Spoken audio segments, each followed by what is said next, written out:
ایسے شخص کی قدر کرنی چاہیے۔ بادشاہ خلیفہ ہارون الرشید نے حیرت سے پوچھا، کیا بہلول نے تمہارے سوالات کے جواب ٹھیک ٹھیک دیے ہیں؟ مسافر بولنے لگا، جی جناب، اس نے میرے سوالوں کا جواب بالکل درست دیا ہے۔ یہ تو بتاؤ کہ اس نے کس درسگاہ سے تعلیم حاصل کی ہے جو اس کے پاس اتنا علم ہے کہ یہ میرے اشاروں کو سمجھ کر ان کا ٹھیک جواب دے دیتا ہے۔ اب وہ مسافر جانا ہی چاہتا تھا کہ خلیفہ ہارون الرشید نے اس سے کہا، اگر تم ان اشاروں کو ذرا کھول کر بیان کر دو تو دربار میں موجود اہل علم بھی محظوظ ہو سکیں گے اور ان کے علم میں بھی اضافہ ہو جائے گا۔ کیوں نہیں بادشاہ سلامت، مسافر نے کہا اور چند لمحے رک کر بولا کہ آپ نے دیکھا کہ میں نے زمین پر ایک دائرہ کھینچا۔ اس دائرے سے میرا مقصد زمین کا کرہ دکھانا تھا۔ آپ کے عالم فوراً سمجھ گئے اور اس نے دائرے کے 2 برابر حصے کر کے مجھ پر ظاہر کر دیا کہ میں زمین کے گول ہونے پر یقین رکھتا ہوں اور اس کے اسرار و رموز سے بھی واقف ہوں۔ پھر اس نے ایک سیدھی لکیر کھینچی جس سے زمین کو شمالی اور جنوبی کرے میں بانٹ دیا۔ پھر آپ نے دیکھا کہ ایک اور دائرہ میں نے کھینچا۔ آپ کے عالم نے اس کے 4 حصے کر کے مجھے سمجھا دیا کہ 3 حصے پانی اور 1 حصہ خشکی ہے، اور جب میں نے اپنے ہاتھ کی انگلیوں سے زمین پر اگنے والی نباتات کی طرف اشارہ کیا، یعنی جب اپنے ہاتھ کو نیچے رکھا اور انگلیاں اوپر کیں، تو اس کا مقصد کہ نباتات اور پودوں کی طرف اشارہ کرنا تھا۔ تو اس پر آپ کے عالم نے اپنے ہاتھ کو نیچے رکھا اور پشت آسمان کی جانب کی، تو بارش اور سورج کی نشاندہی کی، اور مطلب تھا کہ یہ دونوں نباتات اور پودوں کی برہوتری میں اور ان کی بالیدگی میں مددگار ثابت ہوتے ہیں۔ یہ کہہ کر اس مسافر نے بہلول دانا کی طرف دیکھا اور عقیدت سے بولا، میں ایک بار پھر کہتا ہوں کہ آپ کو ایسے دانش مند پر فخر ہونا چاہیے۔ کہتے ہیں کہ ایک بار شیخ جنید بغدادی سفر کے ارادے سے بغداد روانہ ہوئے۔ حضرت شیخ کے کچھ مرید بھی ساتھ تھے۔ شیخ نے مریدوں سے پوچھا، تم لوگوں نے بہلول کا حال جانا ہے؟ لوگوں نے کہا، حضرت وہ تو ایک دیوانہ ہے، آپ اس سے مل کر کیا کریں گے؟ حضرت جنید بغدادی نے جواب دیا، ذرا بہلول کو تلاش کرو، مجھے اس سے ایک ضروری کام ہے۔ مریدوں نے شیخ کے حکم کی تعمیل کی اور تلاش میں لگ گئے۔ تھوڑی جستجو کے بعد ایک صحرا میں بہلول کو ڈھونڈ نکالا اور شیخ کو اپنے ساتھ لے کر وہاں پہنچے۔ شیخ بہلول کے سامنے گئے تو دیکھا کہ بہلول سر کے نیچے ایک اینٹ رکھے ہوئے دراز ہیں۔ شیخ نے سلام کیا تو بہلول نے جواب دے کر پوچھا، تم کون ہو؟ حضرت جنید بغدادی نے فرمایا، میں جنید بغدادی ہوں۔ تم ہی ہو وہ جنید بغدادی جو لوگوں کو بزرگی کی باتیں سکھاتے ہو؟ حضرت شیخ نے جواب دیا، جی ہاں، میں ہی ہوں، کوشش تو کرتا ہوں۔ اچھا، تو تم اپنے کھانے کا طریقہ تو جانتے ہی ہوگے؟ کیوں نہیں، بسم اللہ پڑھتا ہوں، اپنے سامنے کی چیز کھاتا ہوں، چھوٹا نوالا بناتا ہوں، آہستہ آہستہ چباتا ہوں، دوسروں کے نوالوں پر نظر نہیں ڈالتا، اور کھانا کھاتے وقت اللہ کی یاد سے غافل نہیں ہوتا۔ پھر دوبارہ کہا، جو لقمہ بھی کھاتا ہوں الحمدللہ کہتا ہوں، کھانا شروع کرنے سے پہلے ہاتھ دھوتا ہوں اور فارغ ہونے کے بعد بھی ہاتھ دھوتا ہوں۔ یہ سن کر بہلول رحمۃ اللہ علیہ اٹھ کھڑے ہوئے اور اپنا دامن شیخ جنید کی طرف جھٹک دیا۔ پھر ان سے کہا، تم انسانوں کے پیر و مرشد بننا چاہتے ہو اور حال یہ ہے کہ اب تک کھانے پینے کا طریقہ بھی نہیں جانتے۔ یہ کہہ کر بہلول نے اپنا رستہ لیا۔ شیخ کے مریدوں نے کہا، حضرت یہ شخص تو دیوانہ ہے۔ ہاں دیوانہ تو ہے، مگر اپنے کام کے لیے ہوشیاروں کے بھی کان کاٹتا ہے۔ اس سے سچی بات سننا چاہیے، اس کے پیچھے چلیں، مجھے اس سے کام ہے۔ بہلول ایک ویرانے میں پہنچ کر ایک جگہ بیٹھ گئے۔ حضرت جنید بغدادی اس کے پاس پہنچے تو انہوں نے شیخ سے پھر یہی سوال کیا، کون ہو تم؟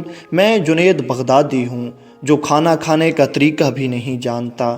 بہلول نے کہا، خیر تم کھانا کھانے کے آداب سے تو ناواقف ہو، گفتگو کا طریقہ تو جانتے ہوگے۔ حضرت شیخ جنید بغدادی نے جواب دیا، جی ہاں میں جانتا تو ہوں۔ تو بہلول دانا رحمۃ اللہ علیہ پوچھنے لگے، بتاؤ کس طرح بات کرتے ہو؟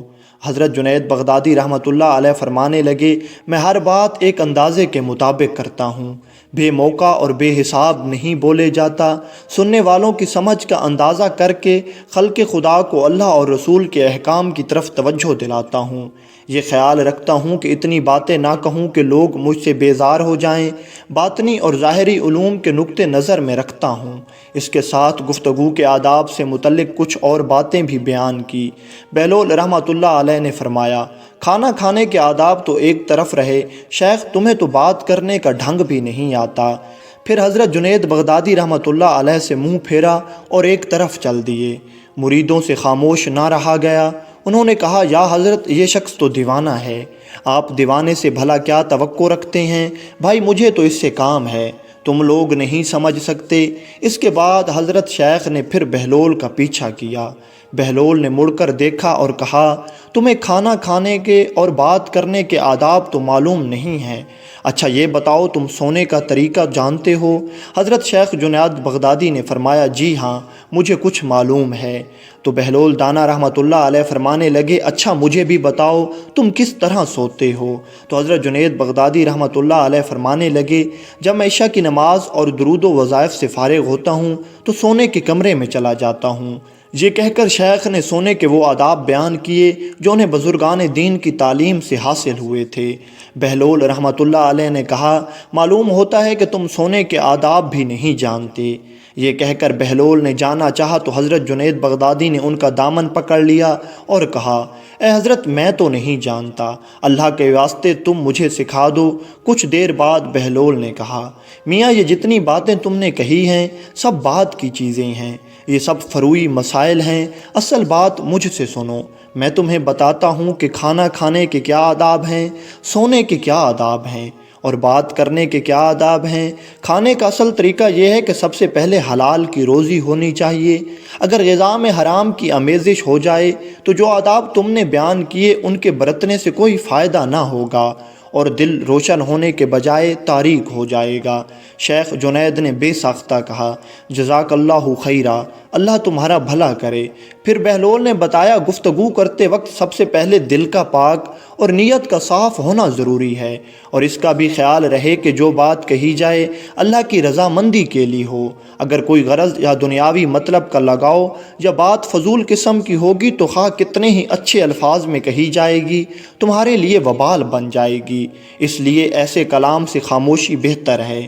پھر سونے کے متعلق بتایا، اسی طرح سونے سے متعلق جو کچھ تم نے کہا وہ بھی اصل مقصود نہیں ہے، یہ سب فروعات میں آ جاتا ہے۔ اصل بات یہ ہے کہ جب تم سونے لگو تو تمہارا دل بغض، کینہ اور حسد سے خالی ہو، تمہارے دل میں دنیا اور مال دنیا کی محبت نہ ہو، اور نیند آنے تک اللہ کے ذکر میں مشغول رہو۔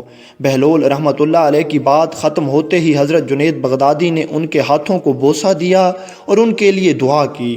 شیخ جنید کے مرید یہ منظر دیکھ کر حیران رہ گئے اور انہیں اپنی غلطی کا احساس ہوا، اور یہ بات ان کی سمجھ میں آ گئی کہ ہر شخص کو چاہیے وہ جو بات نہ جانتا ہو اسے سیکھنے میں ذرا بھی نہ شرمائے۔ کہا جاتا ہے کہ ایک مرتبہ بہلول دانا رحمۃ اللہ علیہ عوامی حمام میں گئے۔ جب حمام کے ملازموں نے دیکھا کہ ایک انتہائی پھٹے پرانے کپڑوں میں شخص جو دیکھنے سے فقیر لگتا ہے حمام میں داخل ہو رہا ہے تو انہوں نے بہلول پر زیادہ توجہ نہ دی اور ایک عام آدمی کی طرح بہلول کو غسل کے بعد وہاں سے روانہ کر دیا۔ بہلول رحمۃ اللہ علیہ نے حمام کے مالک کو 10 سونے کے دینار دے دیے۔ حمام کا مالک یہ دیکھ کر بہت حیران ہوا کہ ہم نے اس کے ساتھ کوئی اچھا رویہ اختیار نہیں کیا اور بدلے میں یہ ہمیں 10 دینار دے رہا ہے۔ اگر ہم اس کے ساتھ انتہائی اچھا رویہ رکھتے، اسے شاہی طور طریقے کے مطابق غسل دیتے تو شاید یہ ہمیں بہت سی اشرفیاں دے جاتا۔ حمام کے مالک نے اپنے ملازموں کو ہدایت کر دی، اگلی بار جب بھی بہلول آئے تو اس کا شاہی طریقے سے غسل کیا جائے اور خوب خاطر تواضع بھی کی جائے۔ خدا کی کرنی ایسی ہوئی کہ کچھ دنوں بعد پھر بہلول اسی حمام میں گئے۔ اس بار بہلول کی خوب خدمت کی گئی، بادشاہوں کی طرح بہلول سے پیش آیا گیا۔ جب بہلول غسل کر کے فارغ ہونے اور جانے لگے تو بہلول نے حمام کے مالک کو 1 دینار دیا۔ حمام کا مالک یہ دیکھ کر بہت حیران ہوا اور پوچھنے لگا، حضور پچھلی بار تو آپ نے ہمیں 10 دینار دیے تھے، حالانکہ ہمارا رویہ بھی آپ کے ساتھ اچھا نہیں تھا، اور اس بار ہم نے آپ کو اتنی عزت اور اکرام سے نوازا ہے لیکن آپ پھر بھی ہمیں 1 دینار دے رہے ہیں، یہ معاملہ کچھ ہماری سمجھ میں نہیں آیا۔ تو بہلول دانا رحمۃ اللہ علیہ مسکرائے اور فرمانے لگے، یہ 1 دینار میں نے پچھلی بار کی قیمت ادا کی ہے، اور وہ 10 دینار میں نے اس بار کی قیمت ادا کی تھی، اور یہ سب کچھ میں نے اس لیے کیا ہے کہ آپ لوگ یہاں کے غریب لوگوں کے ساتھ اچھا رویہ رکھیں۔ روایت کیا جاتا ہے کہ ایک بار بہلول دانا کسی نخلستان میں تشریف رکھتے تھے، ایک تاجر کا وہاں سے گزر ہوا، وہ آپ کے پاس آیا اور سلام کر کے مؤدب سامنے بیٹھ گیا اور انتہائی ادب سے گزارش کی، حضور تجارت کی کون سی ایسی جنس خریدوں جس میں بہت سا نفع ہو؟ جناب بہلول رحمۃ اللہ علیہ نے فرمایا تم جا کر کالا کپڑا لے لو۔ تاجر نے شکریہ ادا کیا اور الٹے قدموں چلتا واپس چلا گیا۔ جا کر اس نے علاقے میں دستیاب تمام کالا کپڑا خرید لیا۔ کچھ دنوں بعد شہر کا ایک بہت بڑا آدمی انتقال کر گیا۔ ماتمی لباس کے لیے سارا شہر کالے کپڑے کی تلاش میں نکل کھڑا ہوا۔ اب کپڑا سارا اس تاجر کے پاس ذخیرہ تھا، تو اب اس نے منہ مانگے داموں فروخت کیا اور اتنا نفع کمایا جتنا ساری زندگی نہ کمایا تھا، اور بہت ہی امیر کبیر ہو گیا۔ کچھ عرصے بعد وہ گھوڑے پر سوار کہیں سے گزرا تو بہلول دانا رحمۃ اللہ علیہ وہیں تشریف رکھتے تھے۔ وہ وہیں گھوڑے پر بیٹھے ہوئے بولا، او دیوانے، یہ بتا اب کی بار کیا لوں؟ بہلول رحمۃ اللہ علیہ نے فرمایا، جاؤ اور تربوز اور پیاز لے لو۔ وہ بھاگا گیا اور اپنی ساری دولت لگا کر پورے ملک سے تربوز اور پیاز خرید کر ذخیرہ کر لیے۔ اب وہ انتظار کرنے لگا کہ کب لوگ اس سے تربوز اور پیاز خریدنے کے لیے آتے ہیں، لیکن وقت گزرنے لگا اور کوئی بھی تربوز اور پیاز خریدنے کے لیے نہ آیا۔ چند ہی دنوں کے بعد اس کے سب تربوز اور پیاز خراب ہو گئے اور وہ کوڑی کوڑی کا محتاج ہو گیا۔ اس خستہ حالی میں گھومتے پھرتے اس کی ملاقات ایک بار پھر بہلول رحمۃ اللہ علیہ سے ہو گئی، تو اس نے کہا، یہ آپ نے میرے ساتھ کیا کیا؟ تو جناب بہلول رحمۃ اللہ علیہ نے بڑی بے تکلفی سے فرمایا، میں نے نہیں، تیرے لہجے اور الفاظ نے کیا۔ جب تو نے ادب سے پوچھا تو مالا مال ہو گیا، اور جب گستاخی کی تو کنگال ہو گیا۔ کسی نے سچ کہا تھا، با ادب با نصیب اور بے ادب بے نصیب۔ علماء کا ادب کرنا ہماری ذمہ واری ہے۔ بیان کیا جاتا ہے کہ ایک مرتبہ خلیفہ ہارون الرشید نے بہلول سے کہا، بہلول میں تمہیں انعام دینا چاہتا ہوں۔ بہلول نے جواب دیا، مجھے انعام کی کوئی ضرورت نہیں، میں تو اپنی گدڑی میں خوش ہوں۔ خلیفہ ہارون الرشید نے یہ کہہ کر بہلول کو انعام میں کچھ اشرفیاں دے دیں کہ جا کر غریبوں اور نداروں میں تقسیم کر دینا۔ بہلول دانا رحمۃ اللہ علیہ نے وہ اشرفیاں لی اور دربار سے جانے ہی والے تھے کہ کچھ دیر سوچنے کے بعد پھر واپس آ گئے اور جا کر وہ سارا انعام خلیفہ ہارون الرشید کو دے دیا اور کہنے لگے، مجھے آپ سے زیادہ اور کوئی غریب اور نادار نظر نہیں آیا۔ خلیفہ ہارون الرشید نے جب یہ سنا تو وہ غصے میں آ گیا، لیکن بہلول رحمۃ اللہ علیہ نے مسکراتے ہوئے فرمایا، میں نے دیکھا ہے کہ آپ کے سپاہی لوگوں کو مارتے ہیں اور ان سے زبردستی رقم وصول کرتے ہیں، اس لیے مجھے یہ لگا کہ آپ سے زیادہ محتاج اور نادار یہاں کوئی نہیں ہے جو لوگوں پر ظلم کر کے ان سے رقم وصول کرتا ہے۔ روایت کیا جاتا ہے کہ ایک مرتبہ خلیفہ ہارون الرشید اور بہلول دانا رحمۃ اللہ علیہ حمام میں جا رہے تھے۔ خلیفہ ہارون الرشید نے بہلول دانا رحمۃ اللہ علیہ سے پوچھا، بتاؤ اگر میں غلام ہوتا تو میری قیمت کیا ہوتی؟ تو بہلول دانا رحمۃ اللہ علیہ نے بغیر سوچے سمجھے جواب میں کہا، حضور آپ کی قیمت 50 دینار ہوتی۔ جب خلیفہ ہارون الرشید نے اپنی یہ قیمت سنی تو جلال میں آ گیا اور بہلول دانا سے کہنے لگا، تم ہو ہی پاگل، تمہیں بھلا انسان کی قیمت کا کیا اندازہ ہوگا؟ میں نے جو لباس پہنا ہوا ہے 50 دینار کا تو یہی ہے۔ بہلول دانا رحمۃ اللہ علیہ مسکرا پڑے اور کہنے لگے، حضور میں نے بھی لباس کی قیمت لگائی ہے، ورنہ خلیفہ کی تو کچھ بھی قیمت نہیں ہوتی۔ ایک مرتبہ خلیفہ ہارون الرشید اور بہلول دانا رحمۃ اللہ علیہ شکار پر گئے۔ خلیفہ ہارون الرشید کے سپاہی بھی ساتھ تھے۔ خلیفہ ہارون الرشید نے ایک ہرن کو دیکھا اور اس پر تیر سے نشانہ لگایا، لیکن خلیفہ ہارون الرشید کا نشانہ چوک گیا اور وہ ہرن وہاں سے بھاگ گیا۔ جب بہلول رحمۃ اللہ علیہ نے یہ دیکھا تو فرمانے لگے، واہ بہت خوب، ماشاءاللہ۔ خلیفہ ہارون الرشید نے بہلول کو غصے کی نظروں سے دیکھا اور کہا، بہلول میرا نشانہ صحیح جگہ پر نہیں لگا اور تو مجھے داد دے رہا ہے، گویا تو میرا مذاق اڑا رہا ہے۔ تو بہلول دانا رحمۃ اللہ علیہ فرمانے لگے، میں آپ کا مذاق تو نہیں اڑا رہا تھا۔ تو خلیفہ ہارون الرشید نے پوچھا، تو پھر تو مجھے داد کیوں دے رہا ہے؟ تو بہلول دانا رحمۃ اللہ علیہ فرمانے لگے، جناب میں تو داد اس ہرن کو دے رہا ہوں، وہ کس پھرتی سے آپ کے تیر سے بچ کے نکلی ہے۔ ایک دن جب دربار میں بہلول آئے تو اس وقت ہارون الرشید کے ہاتھ میں ایک چھڑی تھی۔ ہارون الرشید کو مذاق سوجھا، اس نے ان کو چھیڑتے ہوئے کہا، بہلول آپ کو میری ایک گزارش ہے۔ بہلول نے پوچھا، وہ کیا؟ ہارون الرشید نے کہا، میں آپ کو یہ چھڑی بطور امانت دیتا ہوں، آپ کو اپنے سے زیادہ کوئی بے وقوف آدمی ملے تو اس کو یہ چھڑی میری طرف سے دے دینا۔ بہلول نے کہا بہت اچھا، اور چھڑی اپنے پاس رکھ لی۔ وقت گزرتا رہا اور وہ وقت آ گیا جب ہارون الرشید بیمار ہو گیا اور لبے مرگ پہنچ گیا۔ بہلول کو خبر ہوئی تو وہ خلیفہ کی عیادت کو پہنچ گیا اور پوچھنے لگا، امیر المومنین کیا حال ہے؟ ہارون الرشید نے جواب دیا، حال کیا پوچھتے ہو، سفر درپیش ہے۔ بہلول رحمۃ اللہ علیہ نے پوچھا، کہاں کا سفر؟ ہارون الرشید نے جواب دیا، آخرت کا سفر درپیش ہے، دنیا سے اب جا رہا ہوں۔ بہلول رحمۃ اللہ علیہ نے سوال کیا، کتنے دن میں واپس آئیں گے؟ ہارون الرشید نے کہا، بھائی یہ آخرت کا سفر ہے، اس سے کوئی واپس نہیں آیا کرتا۔ بہلول رحمۃ اللہ علیہ نے کہا، اچھا واپس نہیں آئیں گے تو آپ نے سفر کی راحت اور آرام کے انتظامات کے لیے کتنے لاؤ لشکر اور ساز و سامان آگے بھیجے ہیں؟ ہارون الرشید نے جواب میں کہا، تم پھر بے وقوفی کی باتیں کر رہے ہو، آخرت کے سفر میں کوئی ساتھ نہیں جایا کرتا اور نہ کوئی لاؤ لشکر اور نہ ہی کوئی ساز و سامان جاتا ہے، وہاں تو انسان تنہا جاتا ہے۔ بہلول رحمۃ اللہ علیہ نے کہا، اتنا لمبا سفر کہ وہاں سے واپس بھی نہیں آنا، لیکن آپ نے کوئی لاؤ لشکر یا سامان نہیں بھیجا، حالانکہ اس سے پہلے آپ کے جتنے سفر ہوتے تھے اس میں انتظامات کے لیے آگے لاؤ لشکر اور سفر کا سامان جایا کرتا تھا، اس سفر میں کیوں نہیں بھیجا؟ ہارون الرشید نے کہا، نہیں یہ سفر ایسا ہے کہ اس میں کچھ بھیجا نہیں جا سکتا۔ بہلول رحمۃ اللہ علیہ نے کہا، جناب آپ کی ایک امانت بہت عرصے سے میرے پاس رکھی ہے، یہ وہ چھڑی ہے جسے آپ نے مجھے دیتے ہوئے فرمایا تھا، مجھ سے زیادہ کوئی بے وقوف ملے تو اس کو دے دینا۔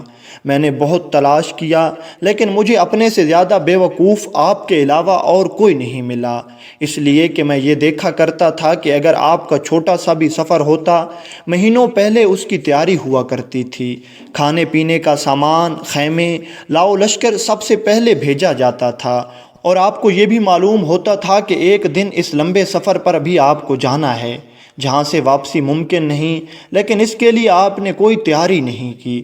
کیا دنیا میں آپ سے زیادہ کوئی اور بے وقوف ہوگا؟ لہٰذا اپنے سے زیادہ بے وقوف میں نے آپ کو پایا، اب آپ کی یہ امانت آپ کو مبارک ہو۔ یہ سن کر ہارون الرشید رو پڑا اور کہا، بہلول تم نے سچی بات کہی ہے، ساری عمر ہم تم کو بے وقوف سمجھتے رہے، لیکن حقیقت یہ ہے کہ حکمت کی بات تم ہی نے کہی، واقعی ہم ہی بے وقوف ہیں، ہم نے اپنی عمر ضائع کر دی اور اس آخرت کے سفر کی کچھ تیاری نہیں کی۔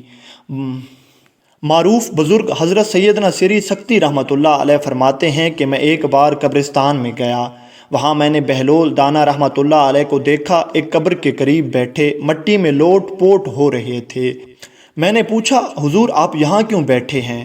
جواب ملا، میں ایسی قوم کے پاس ہوں جو مجھے اذیت نہیں دیتی، اور اگر میں غائب ہو جاؤں تو میری غیبت بھی نہیں کرتی۔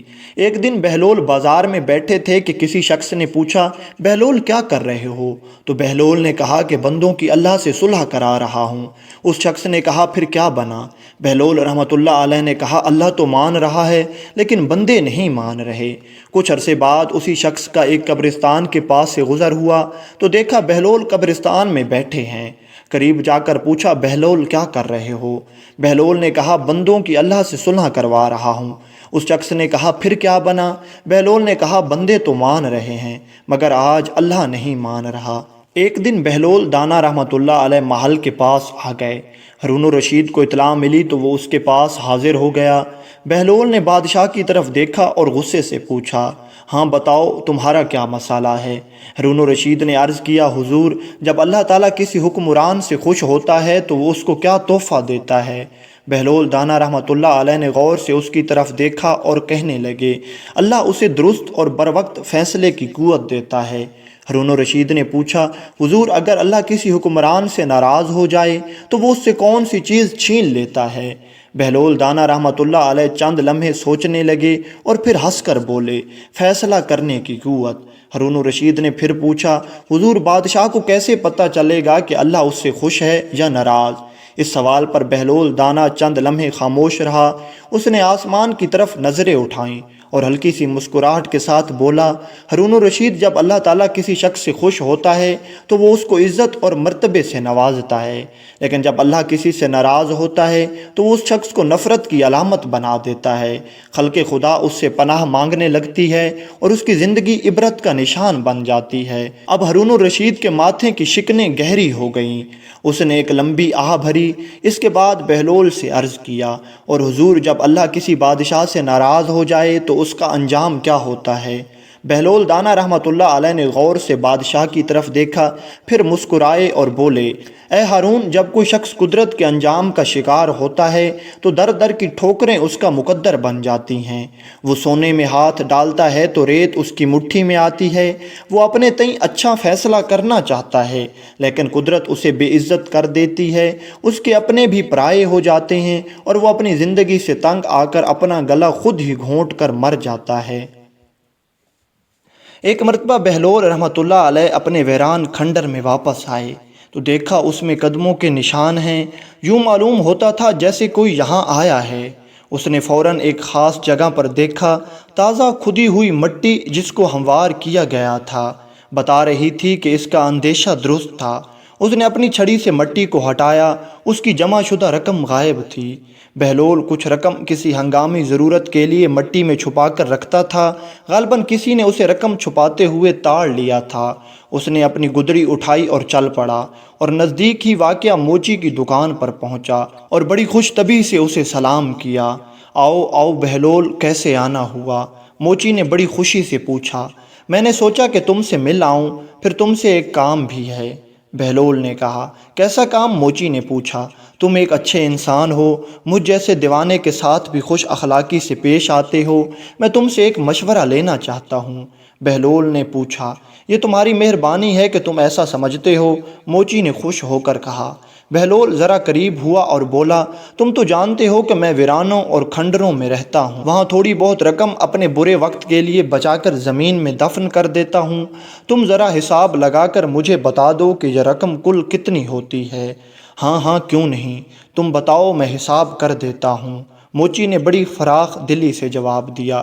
خدا تمہارا بھلا کرے، شہر کے مشرقی گوشے میں جو کھنڈر ہے وہاں میں نے شاید 100 سکے دبا رکھے ہیں، قبرستان میں تقریباً 250 سکے ہوں گے، اور ایک مکان کے صحن میں تو پورے 500 ہیں۔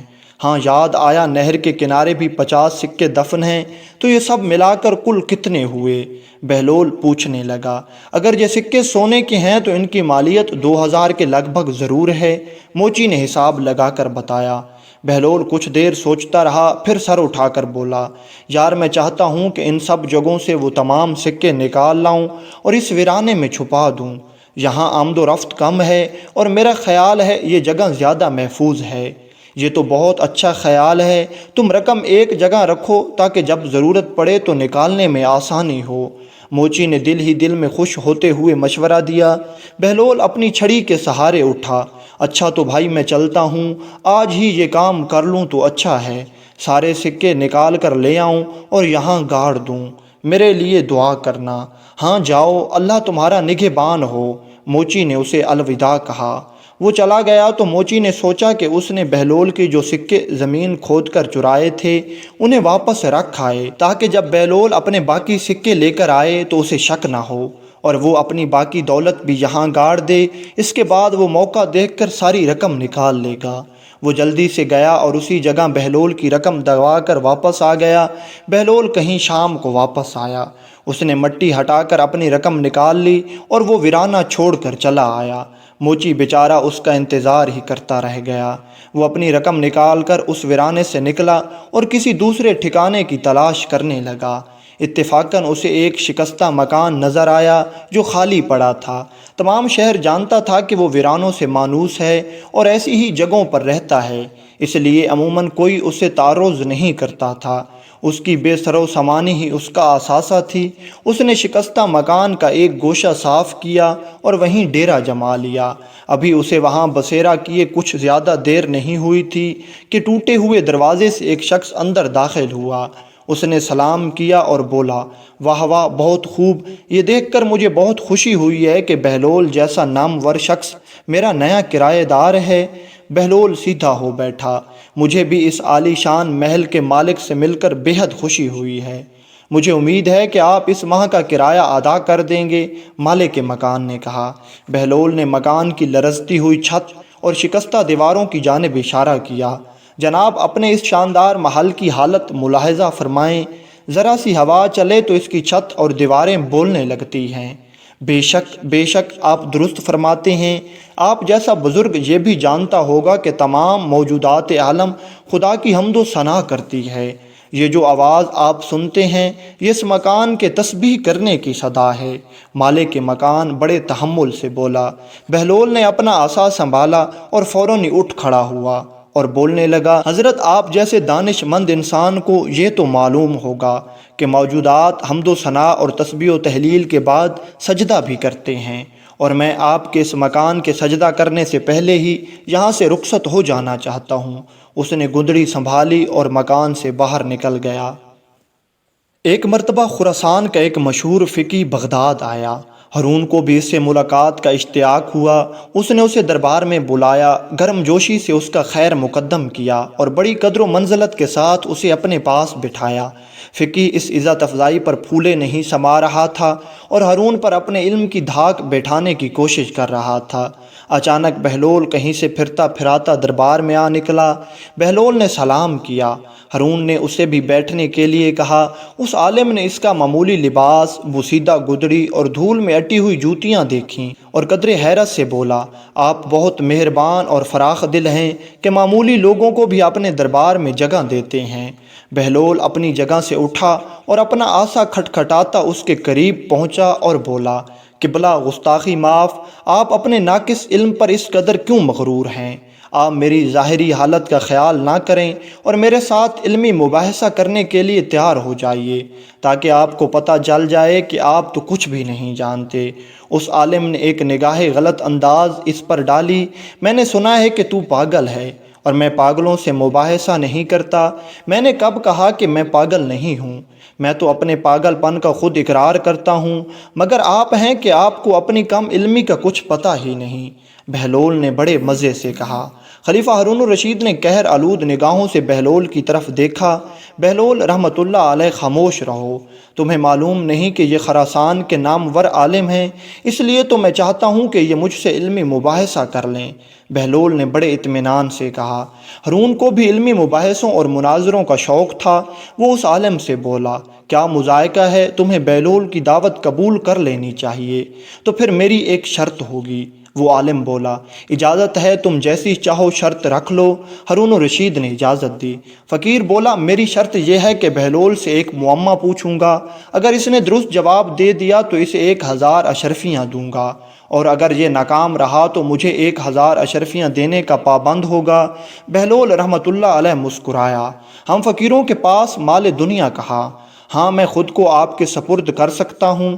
آپ ایک غلام کی طرح مجھ سے کام لیں اور اپنی 1000 اشرفی پوری کر لیں، اور اگر میں 1000 اشرفی جیت گیا تو وہ ناداروں اور محتاجوں کا حصہ ہے۔ عالم نے کہا، مجھے منظور ہے، اور کیا تم تیار ہو کہ میرا معمہ حل کرو؟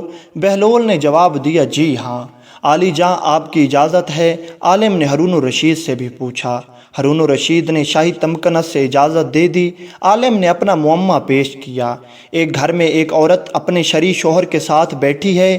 اسی گھر میں ایک شخص نماز پڑھ رہا ہے اور دوسرا روزے سے ہے۔ اچانک دروازے پر دستک ہوتی ہے اور ایک ایسا شخص اندر داخل ہوا جس کے آ جانے سے شوہر اور بیوی ایک دوسرے پر حرام ہو گئے۔ نماز پڑھنے والے کی نماز باطل ہو گئی اور روزے دار کا روزہ بھی باطل ہو گیا۔ کیا تم بتا سکتے ہو کہ باہر سے آنے والا شخص کون ہے؟ دربار میں سناٹا چھا گیا۔ لوگ ایک دوسرے کا منہ تکنے لگے۔ بہلول نے برجستہ کہا، گھر میں داخل ہونے والا اس عورت کا پہلا شوہر ہے جو سفر پر گیا ہوا تھا، جس کے بارے میں یہ خبر ملی تھی کہ دوران سفر وہ انتقال کر گیا ہے۔ اس عورت نے حاکم شرع کی اجازت سے اسی مرد سے عقد کر لیا تھا جو اس کے برابر بیٹھا ہوا تھا۔ انہوں نے 2 اشخاص کو اجرت دی کہ وہ مرحوم شوہر کی قضا نمازیں ادا کریں اور روزے بھی رکھیں۔